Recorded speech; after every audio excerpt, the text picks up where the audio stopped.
Começando mais um conteúdo mensal sobre cenário macroeconômico. Vamos começar falando um pouco sobre Brasil. Muita coisa para falar esse mês, né? Esse exercício de escrever, fazer cenário é muito interessante para todo investidor. Então eu incentivo você a fazer isso. Eu até coloco na carta uma citação de Warren Buffett, que ele fala que você colocar suas ideias no papel ou gravar um vídeo, aqui no caso meu, que eu além disso já escrevi o artigo, ajuda você a entender o que faz sentido ou não. Se aquilo que você está pensando é realmente aquilo. Então, eu recomendo você fazer isso como investidor e também incentivo você, se puder comentar esse vídeo no final e curtir e falar um pouco sobre o que você acha do cenário, me ajuda bastante. Porque aqui eu passo um pouco da minha ideia, um pouco do que eu peguei aqui no mercado. Então, esse mês começou muito forte ali, né? Falando primeiro de cenário Brasil, sobre a taxa de juros, né? O que vai ser da taxa de juros do Brasil. Então começou ali com uma reunião do Copom semana passada, aquela aflição ali da Luísa Trajano ali querendo que a taxa de juros baixe, e eu entendo isso porque para quem trabalha com varejo penaliza muito juros altos, então o custo de todo o seu estoque fica muito caro, então essas empresas tendem a sofrer muito com os juros altos. E o que aconteceu foi que a taxa Selic foi cortada em 0,5%. E o que isso é interessante? O consenso do mercado é que a taxa Selic seria cortada em 0,25%.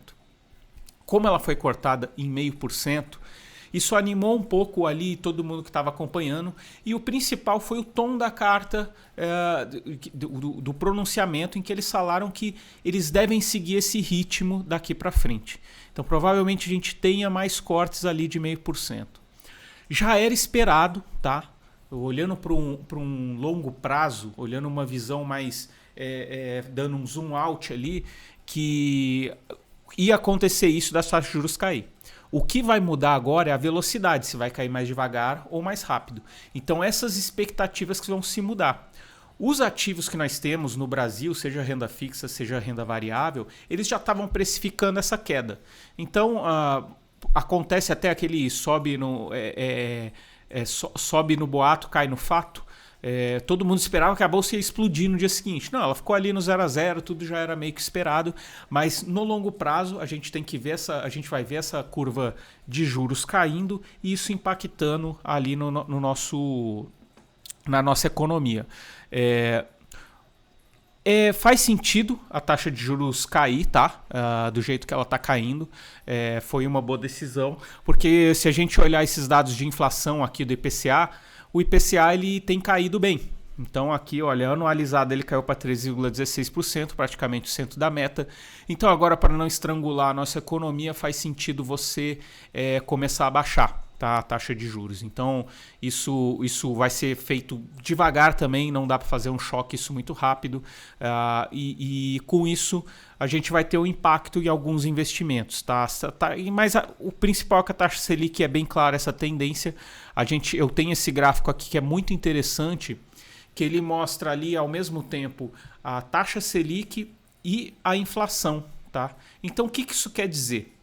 Isso quer dizer que essa diferença aqui entre o valor que está aqui de 3% e o 13,25%, isso aqui é um juro real que a gente fala no Brasil, que é o juro de 13,25% menos o 3%, que dá 10,25%.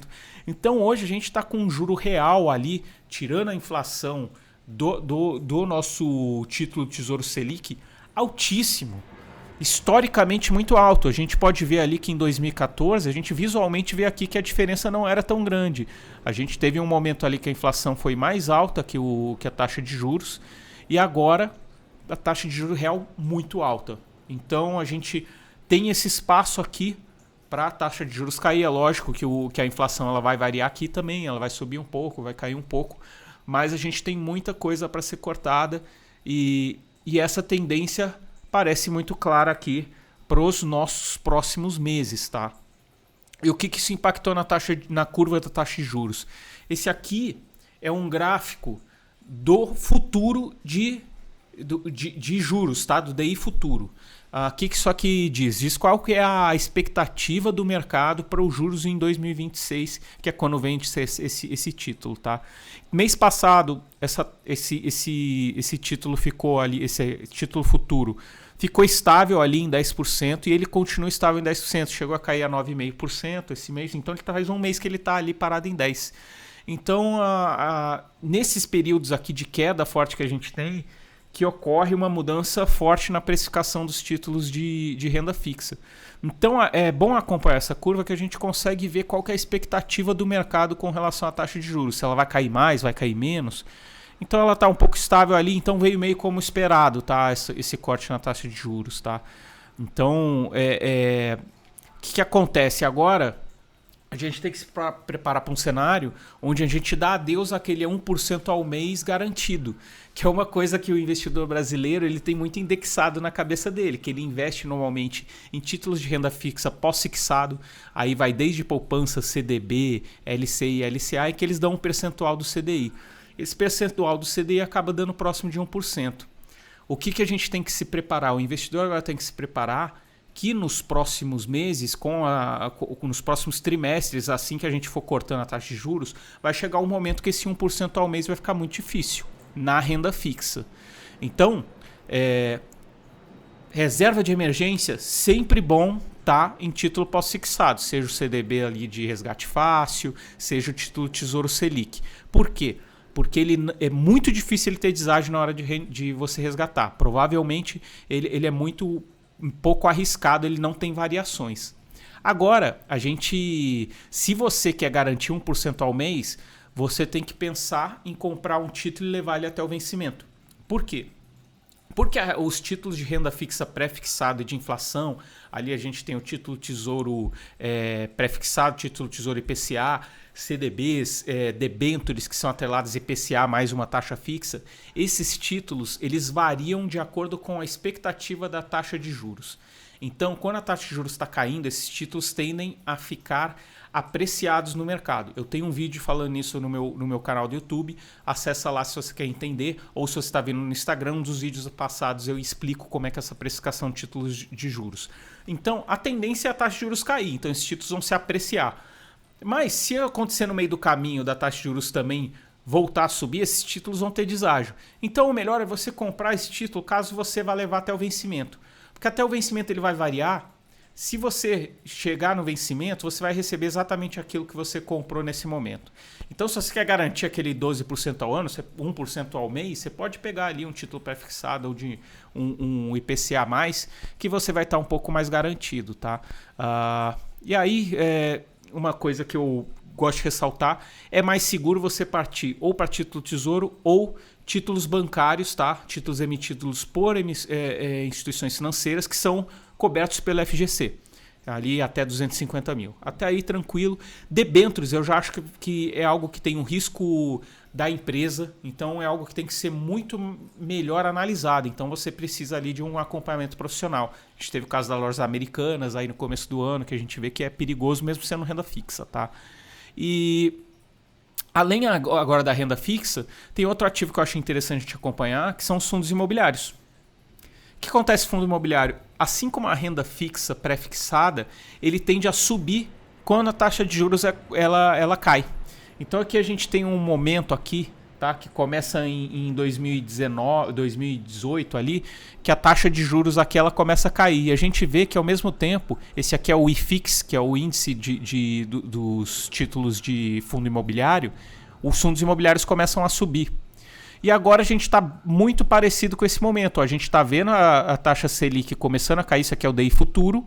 Quando a expectativa começa a cair da taxa de juros, os fundos imobiliários começam a subir. Qual que é o risco? Ele está perto de topo histórico, tá? O topo histórico é essa linha azul. Então é um momento que se você tem carteira vale muito a pena manter. E se você achar um fundo imobiliário específico muito bom, é interessante você comprar, que a tendência de queda de taxa de juros e, teoricamente, com a taxa de juros caindo, os títulos de fundos, os fundos imobiliários tendem a subir. Isso é muito interessante, tá? Então, os fundos imobiliários a gente pode ver aí que eles cresceram 1,33% em julho, e eles subiram 11%, 11,5% esse ano. Então é interessante, tá? Outra coisa interessante que a gente teve nesse mês é que uma agência que ela avalia risco de países, empresas, que é a Fitch, é uma empresa de análise de risco, ela elevou a classificação de risco do Brasil, então considera que o Brasil está um pouco menos arriscado. Uma coisa que eu já falei em outros vídeos aqui, mas como? O Brasil está com um governo que gasta bastante, está com um risco fiscal. A verdade é que o mundo olha comparando o momento de cada país. E entre os emergentes, o Brasil está mais organizado que a Rússia, que está em guerra, que a China, que acabou de sair de uma Covid, que a Índia, que tem vários problemas, que o México. Então, a gente teve ali subindo só por a gente estar com a inflação controlada, taxa de juros começando a cair. Então, a gente está num momento ali que aprovando algumas reformas que ainda não passaram totalmente, mas isso está sendo bem visto e o governo tem ido bem. Quer dizer, a Fitch aumentou a nossa classificação. Índice Bovespa reagiu bem mês passado às notícias, né? Ele chegou perto do topo histórico, subiu mais 3,3%. Momento que vale a pena, às vezes, você fazer alguma proteção com derivativos. Isso é melhor fazer quando você está no topo. Um momento não muito interessante para você se posicionar comprando, apesar da queda da taxa de juros, porque comprar no topo é sempre complicado. Mas você nunca deve se desfazer dessa posição. É sempre interessante você estar posicionado ali nas ações, porque do nada ela pode subir sem menos explicar, tá? A gente tem muita coisa positiva além de negativa. Dólar também perdendo força mundialmente, então ele caiu aqui, mas ele caiu para todo mundo, inclusive em comparação ali com o Japão, tá? Então esse é mais ou menos o cenário Brasil. Ainda tem algumas oportunidades em renda fixa, mas muito menos do que tinha para quem comprou ali no começo do ano, final do ano passado, tá? Agora já a curva como ela já caiu, que o mercado chama de fechou, tem muito ágil ali nesses títulos, tá? Então olha para títulos com vencimento mais curto e se você puder levar até o vencimento, beleza? Fechando aqui o cenário brasileiro. Agora começando o cenário americano. A gente fala de cenário mundo, mas hoje praticamente eu só falo de cenário americano, né? Então o mercado está muito otimista, né? Com o cenário americano, o que me deixou um pouco pé atrás, tá? Porque no começo do ano estava todo mundo falando da recessão dos Estados Unidos, que a gente está tendo uma alta de taxa de juros lá para segurar a inflação. Então isso é para desacelerar a economia. A economia não desacelerou. Vou mostrar vários dados falando aqui para você. E como não desacelerou, o S&P 500, que é o principal índice da Bolsa dos Estados Unidos, Dow Jones lá, subiram para caramba, estão perto de topo histórico. E vários analistas eu vejo falando que antes falava-se do soft landing, que é a economia dos Estados Unidos ela desacelerar aos poucos, agora estão falando dela nem desacelerar. Isso me deixa um pouco preocupado, porque eu lembro daquela máxima, né, que fala o que Rothschild falou, Nathan Rothschild, compre ao som dos canhões e venda ao som dos violinos. Então tá todo mundo ficando agora otimista de novo, tá? Mercado em alta. Será que é o momento de você comprar mais bolsa nos Estados Unidos? Não sei, pode ser perigoso. E eu acho que quando tá todo mundo falando bem aí do mercado, eu gosto de botar aqui essa imagem, né? Tem parada errada aí, irmão. O morro tá muito tranquilo. Então, vou mostrar aqui uns dados para vocês que falam que a gente tem que ter muito cuidado com isso, tá? Por outro lado, eu sou totalmente contra a fazer o chamado market timing, que é tentar acertar se o mercado vai subir ou vai cair. Aqui eu tenho uns dados, acho que ficou muito pequeno, deixa eu dar um zoom aqui, em que eu mostro como é perigoso você tentar acertar de vender na alta e comprar na baixa. Se você, aqui tem uma carteira, se ela tivesse sido investida nos Estados Unidos, na bolsa de lá, no S&P 500, no índice, entre 90 e 2019. Se você ficasse totalmente investido, a média anual do seu lucro seria 7,7% ao ano, tá? Se você perdesse o melhor dia de alta do ano, em cada ano, você teria 3,9% ao ano de alta, de rendimento. Se você perdesse os 2 melhores dias do ano em cada ano, você teria só uma alta de só 0,8% ao ano. Se você perdesse os 3 melhores dias de cada ano de alta, você teria um prejuízo anual de 1,8%. Se você perdesse os 5 melhores, 6,37%. Se você perdesse os 20 melhores dias da bolsa em cada ano, você teria um prejuízo de 27% ao ano. Então é muito perigoso fazer o tal do market timing, tá? Não vale a pena. A ideia é você ir equilibrando a sua carteira, fazendo a gestão de risco no momento. Você tem que estar posicionado com um pouco de carteira. Se você está na máxima e isso está te dando um pouco de agonia, tira um pouco, bota num bond americano, num título de renda fixa, fica um pouco fora, fica um pouco tranquilo, mas não saia totalmente da bolsa. É interessante você trabalhar com os aportes mensais também. Então, se sobra o dinheiro mensal, ao invés de você colocar na bolsa porque está muito alto, você bota em outro título para te dar aquela tranquilidade. Mas não tente acertar ali o que a gente chama do cu da mosca, acertar vendendo no topo e comprar no fundo, tá? Aqui eu mostro que os juros dos Estados Unidos, será que ele está alto? Ou nem tanto, né? A gente viu que o Fed ele elevou ele aqui para ficar entre 5,25% e 5,5%, tá? Então ele tá num ponto que parece alto. Mas será que ele está alto mesmo? Tá, eu estou trazendo vários dados, vou trazer agora, que eu peguei de um artigo do Ray Dalio. Eu também deixei aqui um link para ele no meu LinkedIn, então se você chegar lá você vai conseguir ver no meu artigo escrito. Então tá muito interessante aqui que ele mostra vários outros dados da economia, tá? Aqui a gente pode ver o juro real dos Estados Unidos do lado direito, tá? O que o juro real aqui está falando? Que ele está pegando aqui um tempo de 1970 até aqui e aqui mais próximo, tá? Um zoom in, zoom out.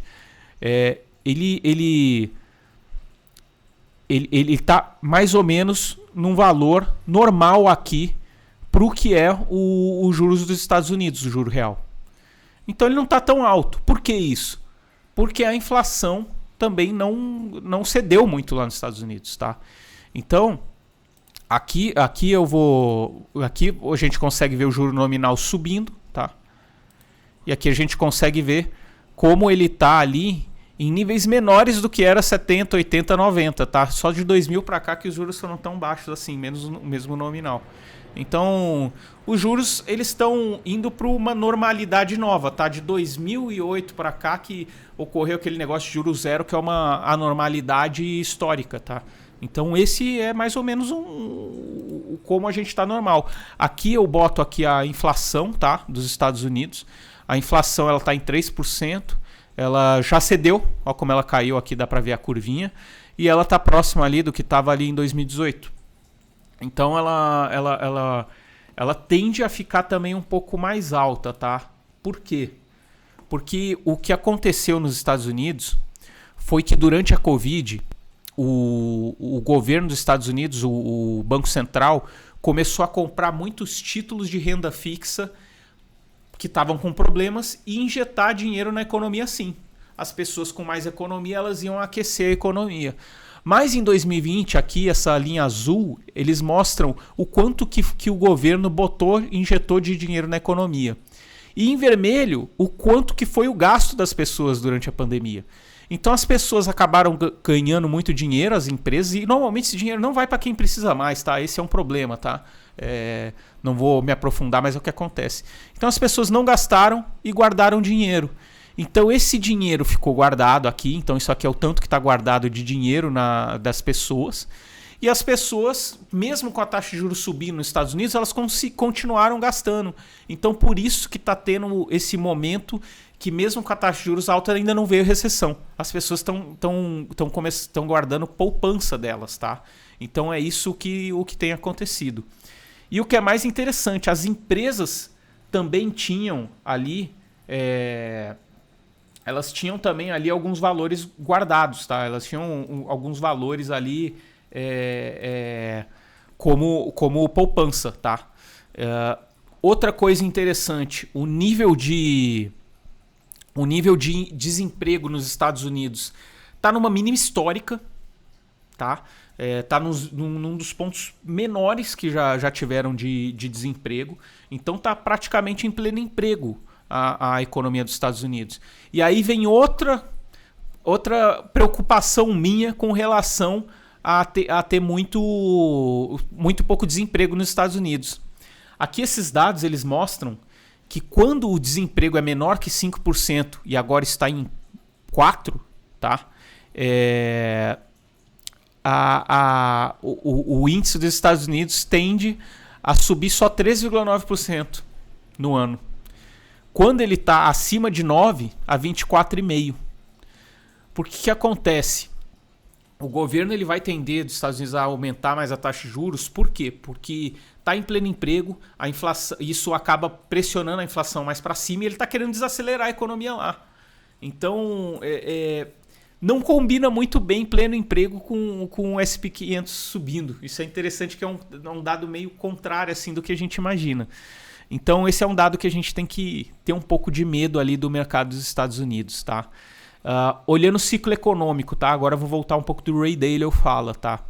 Ele mostra aqui que a gente teve um momento ali em que a taxa de juros, que o Fed comprou títulos de renda fixa podre ali no mercado para injetar dinheiro na economia. Isso aconteceu de 2010 até um pouco antes de 2020. Depois ele começou a vender esses títulos para tirar dinheiro do mercado, para desacelerar a economia. E agora ele voltou ali de 2020 a fazer isso e agora ele está querendo desacelerar a economia. O que ele está fazendo? Ele está vendendo os títulos que ele tem. Tem que ficar de olho, porque o Ray Dalio ele fala muito de ciclo econômico, tá? E segundo ele acha que o mercado dos Estados Unidos está próximo de ter uma fase de redução de ciclo da dívida de longo prazo, tá? Com queda de valores de títulos e queima de dívidas, tá? Algumas dívidas que vão que vão dar calote mesmo. Ele acha que essa pernada vai ser bem grande e que isso pode acontecer após o próximo momento em que os Estados Unidos vão voltar a injetar dinheiro na economia. Então tem que ficar muito de olho com isso. A gente está de olho aqui e vai contando para vocês o que acontece, tá? De principal é isso dos Estados Unidos. Acho que eu falei bastante coisa. Mas então o que você deve fazer, né, para andar nisso? O Ray Dalio, esse próprio, que é um dos maiores gestores do mundo, tá? Ele tem uma estratégia que ele chama de All-Weather Portfolio, que é o portfólio para todas as estações do ano, que ele monta o portfólio de investidor para os investidores do fundo dele, esperando todos os cenários possíveis. Então você tem que estar investindo esperando que a bolsa desabe, esperando que a taxa de juros suba, que ela caia. Então, se acontecer cada um desses cenários, o que vai acontecer com a sua carteira? Então, pode ser o momento, por exemplo, de os novos aportes você colocar ali em títulos do Tesouro Americano, porque eles estão com a taxa de juros alta, não está historicamente tão alta, mas está alta e a bolsa está no topo. Então, pode ser interessante você colocar lá. Tem que cuidar essa questão da maturidade dos títulos, né, de quando eles vencem. Então não comprar títulos muito longos ainda, porque a gente está com muita incerteza. Comprar os mais curtos. Os mais curtos nos Estados Unidos estão rendendo mais que o mais longo. Isso é um indicativo de crise também. Então tem que ter um pouco cuidado aí com o que está fazendo, contar com ajuda profissional e ter diversificação. Se você diversificar do jeito certo, você vai estar muito mais tranquilo. Se você gostou dessa análise de cenário, curta, compartilhe, principalmente comente esse vídeo onde você esteja vendo e entre no meu perfil ali no LinkedIn, eu vou deixar um link aqui para você e assina a minha newsletter. Vou mandar mensalmente essa análise e toda semana eu mando alguma coisa que eu estou enxergando aí sobre investimentos ou algumas ideias que eu vou tendo na cabeça, beleza? Obrigado, pessoal. Sei que me estendi. Valeu, um grande abraço.